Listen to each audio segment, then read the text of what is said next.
देवीपुर नाम के एक छोटे से गांव में प्रताप नाम का एक किसान रहता था।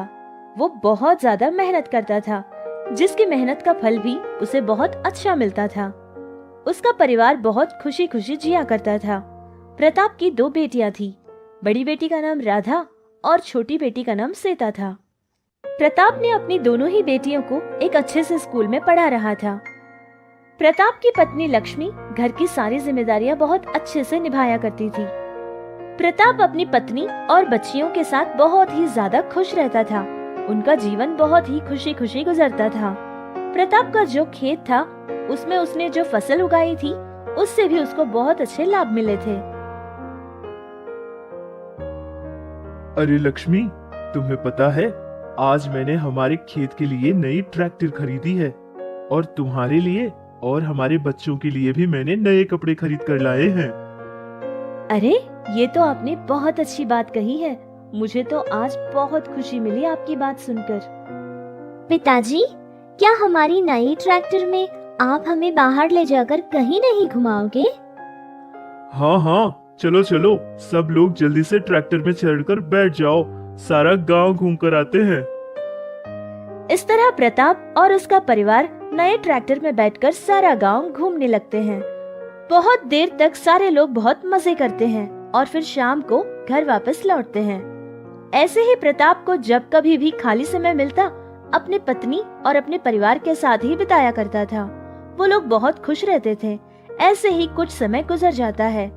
धीरे धीरे प्रताप ऐसे लोगों से दोस्ती कर लेता है जो कि बहुत ही बुरे आदमी थे। वो लोग प्रताप को बहुत गलत गलत रास्ते बताया करते थे और बहुत ही बुरी आदतों का शिकार बना दिया करते थे, जिससे प्रताप भी उनके चंगुल में फंस जाता है और बहुत ही बुरी आदतों का शिकार बन जाता है। धीरे धीरे प्रताप का ध्यान परिवार से हटने लगता है और जब भी उसको समय मिलता, वो अपने बुरे दोस्तों से ही बिताया करता था। परिवार के लिए अब प्रताप के पास कोई समय नहीं रहता था।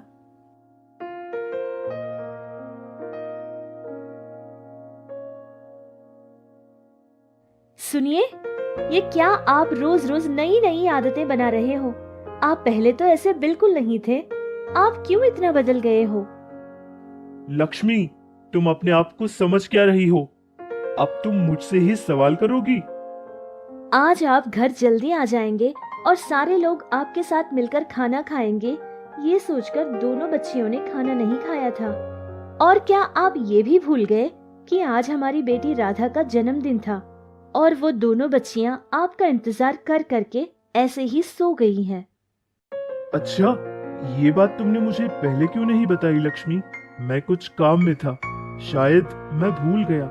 ठीक है, कोई बात नहीं, अब जगा दो, शायद बच्चे कुछ खा ले। रहने दीजिए, इसकी कोई जरूरत नहीं है। अगर दोनों बच्चे आपको इस हालत में देखेंगी तो उनको बहुत दुख होगा। कम से कम अपने बच्चों के खातिर तो ये सब कुछ छोड़ दीजिए। मैं आपके आगे हाथ जोड़ती हूँ। हाँ हाँ लक्ष्मी, सारी आदतें छोड़ दूंगा। कल से ना सब कुछ छोड़ दूंगा। हर दिन प्रताप बहुत रात हुए घर पहुंचता था और बहुत ज्यादा शराब पीकर घर आया करता था। जितना भी पैसा वो सारा दिन कमाया करता था, वो पूरा का पूरा पैसा जुआ खेलकर हार जाया करता था।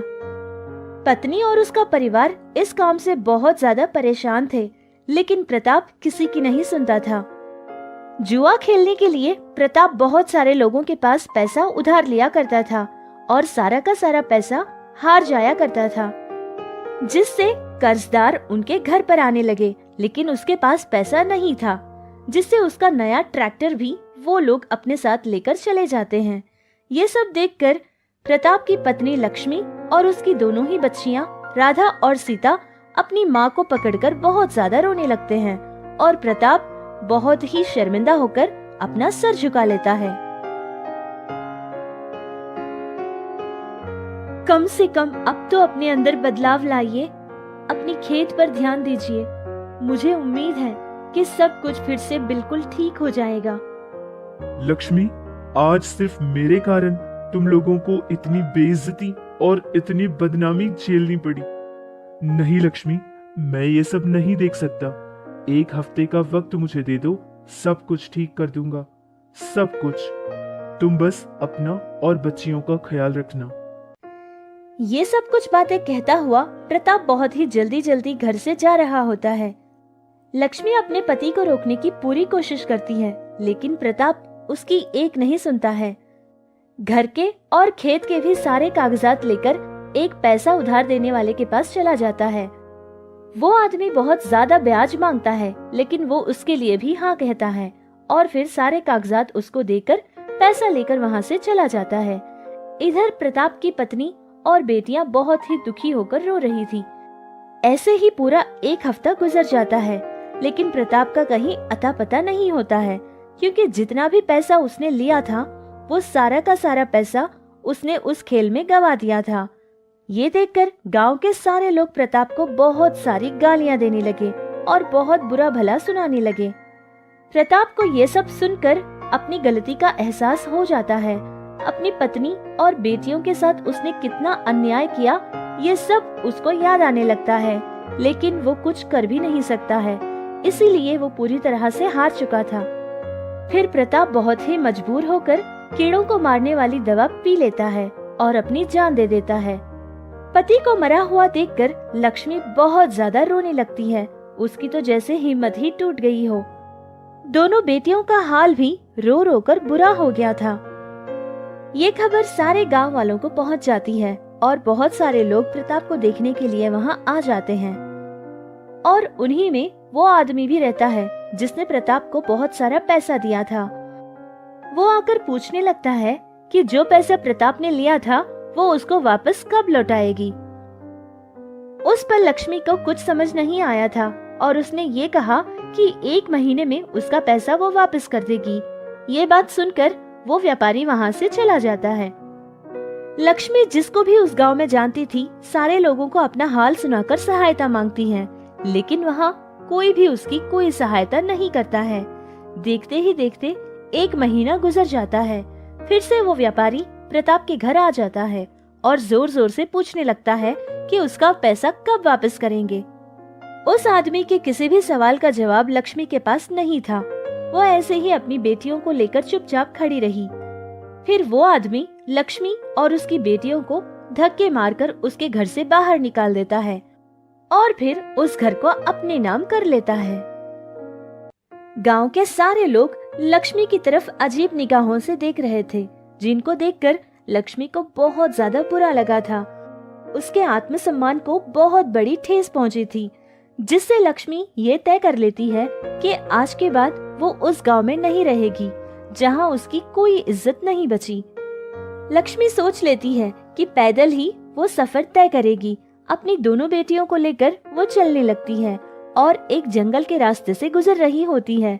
बहुत दूर तक माँ और दोनों बेटियां चलती रही। ऐसे ही बहुत दूर चलने के बाद दोनों बच्चियां कहने लगती है कि अब उनके पैरों में बहुत ज्यादा दर्द हो रहा है, वो आगे बिल्कुल नहीं चल पाएंगी। जिससे लक्ष्मी उन दोनों ही बच्चियों से ये कहती है कि थोड़ा दूर और चल लेते हैं। फिर किसी अच्छी सी जगह को देखकर वहां रुक जाते हैं। ये बात सुनकर वो लड़कियां फिर से चलने लगी। ऐसे ही वो फिर से कुछ दूर चलने लगी। फिर अचानक उनको एक छोटी सी झोपड़ी नजर आती है, जिसको देखकर वो वहां जाकर रुकते हैं। उस झोपड़ी से एक बूढ़ी औरत बाहर आती है और फिर उनको देखती है। वो बूढ़ी औरत लक्ष्मी से बात करने लगती है और लक्ष्मी भी अपनी सारी की सारी कहानी उस बुढ़िया को बता देती है।